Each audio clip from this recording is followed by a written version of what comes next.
ආයිබෝන් කියලා ඔයා හැමෝම පිළිගන්නවා Dreamway Consultancy YouTube channel එකට.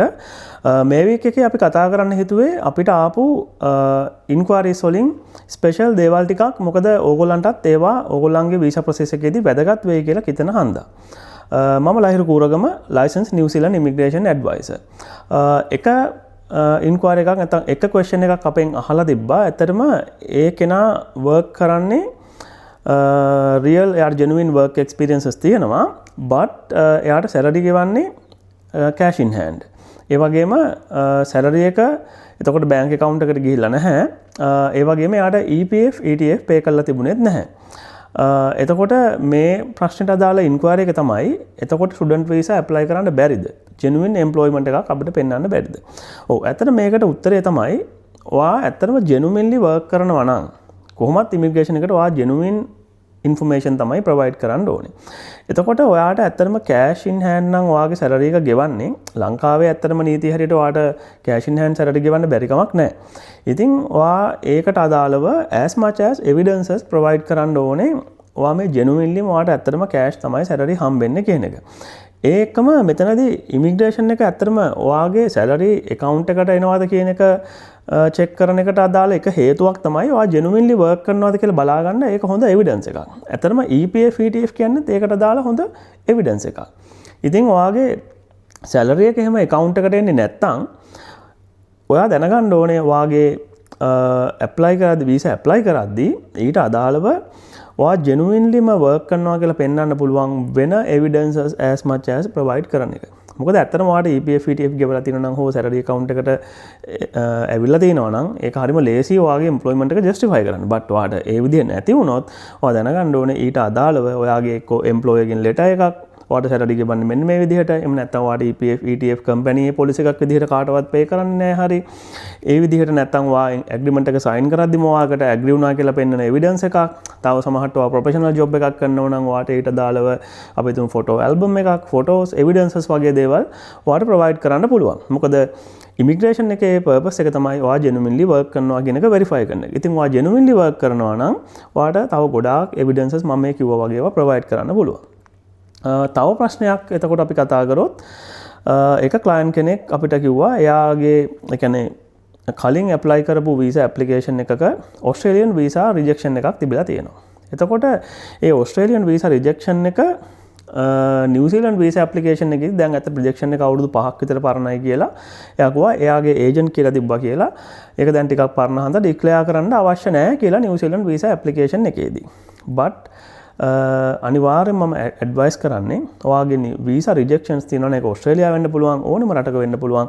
මොකද ඔයාට ප්‍රශ්නයක් තියෙනවා ඔයාගේ ඇප්ලිකේෂන් එකේ ටික් කරන්න ඔයාට visa rejections නැත්නම් refusals තියෙනවද කියන එක. එතකොට ඔයා ඒකට no කියලා දාන්න ඔයාට කොහෙත්ම පුළුවන් කමක් නැහැ. ඔයාට visa rejection එකක් තියෙනවනම්. එහෙනම් ඒක අනිවාර්යයෙන්ම ඔයා immigration එකට declare කරන්න ඕනේ.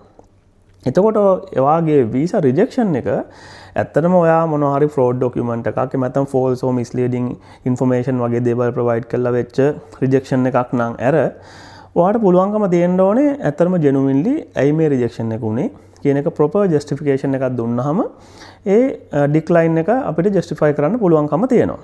නමුත් අනිවාර්යයෙන්ම ඔයා ඒක decline එකක් තියෙන බව declare කරන්න ඕනේ.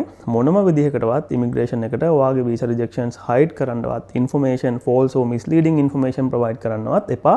මොකද ඔයා රට ඇතුලේ හිටියා වුණත් immigration එක කවදා හරි දවසක හොයාගත්තොත් ඔයාගේ residency application එකේදී වෙන්න පුළුවන්. හොයාගත්තොත් ඔයා rejection එකක් තියෙනවා කියලා ඔයා New Zealand වල කොච්චර කාලයක් හිටියත් සමහර විට ඔයාව deport කරන්න වුණත් පුළුවන් ඔයා immigration එකට අදාළ material information එකක් hide කරා කියන පදනම මත.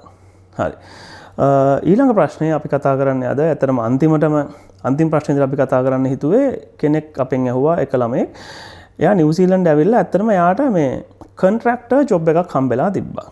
ඒ කියන්නේ මෙතනදී ඔයගොල්ලෝ තේරුම් ගන්න ඕනේ New Zealand වල ආපුවාම ඒ කියන්නේ job types දෙකක් තියෙනවා. ඒ කියන්නේ contractor and contract job කියන්නේ types දෙකක්.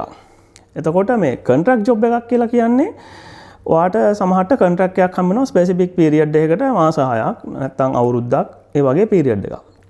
ඒකෙදි ඔයා employee කෙනෙක් විදිහට තමයි මේ company එකට වැඩ කරන්නේ. එතකොට ඔයාගෙන් normally tax pay කරන ඒවා ඒ ඔක්කොම ඔයා employee කෙනෙක් විදිහට යනවා නම් එතනදී ප්‍රශ්නයක් නැහැ. but was contractor කියන්නේ කන්ට්‍රැක්ටර් කියන එකේදී එතන වෙන්නේ ඔයා self employment එකක් කරන විදිහට තමයි එතනදී ඔයාව එතකොට justify වෙන්නේ. එතකොට ඔයා ඉන්නේ student visa එකක නම් ඔයාට self employment එකක් කරන්න විදියක් නැහැ. ඒ කියන්නේ self employment එකක් අඳුන ගන්න තියෙන ප්‍රධාන විදිය තමයි ඔයාට ඔයාගේ නමට ඔයාට tax ගෙවන්න වෙනවා. හෝ නැත්නම් ඔයාට GST pay කරන්න වෙනවා. එතකොට මේ වගේ employment එකක් ඔයාට හම්බුනොත් ඔයා ඉන්නේ student visa එකක නම් ඒ වගේ employment එකක් ඔයාට self employment එකක් ඇත්තටම කරන්න බෑ. මොකද immigration එක ඔයාගේ further visas වලදී ඔයා ඒ විදිහට ඔයා self employment එකක් කරලා තිබුණොත් ඔයා ඇත්තටම ඔයාගේ visa conditions breach කරා වෙනවා. ඒ නිසා ඔයාට එහෙම offer එකක් හම්බුනොත් කොච්චර pay කරනවා කිව්වා වුණත් මතක තියාගන්න important දේ ඔයා visa conditions වලට අනුගත වෙලා වැඩ කරන එක. එතකොට ඔයාගේ first thing එක තමයි ඔයා check කරන්න ඕනේ. ඔයා normal employment එකක් නම් ඒක ප්‍රශ්නයක් නෑ. but ඔයා self employment එකකට අදාළ වෙනවා නම් self employment ඔයාට student visa එකේදී කරන්න පුළුවන් කමක් නෑ. එතකොට මේ වීක් එකේ අපි හිතුවේ ওই දේවල් ටික ඔයගොල්ලන්ට ඔයගොල්ලත් එක්ක share කරන එක ගොඩක් වැදගත් වෙයි කියලා. මොකද මේ වගේ ප්‍රශ්න තියෙන අය ඇත්තටම ඉන්න පුළුවන්. එහෙනම් හැමෝටම ගොඩක් ස්තුතියි. අපි next week එකෙත් ආයි මේ වගේ අපිට inquiries ආපු special ප්‍රශ්න කීපයක් ගැන ඔයාලට වැදගත් වෙන දේවල් කීපයක් ගැන අපි කතා කරමු. Thank you.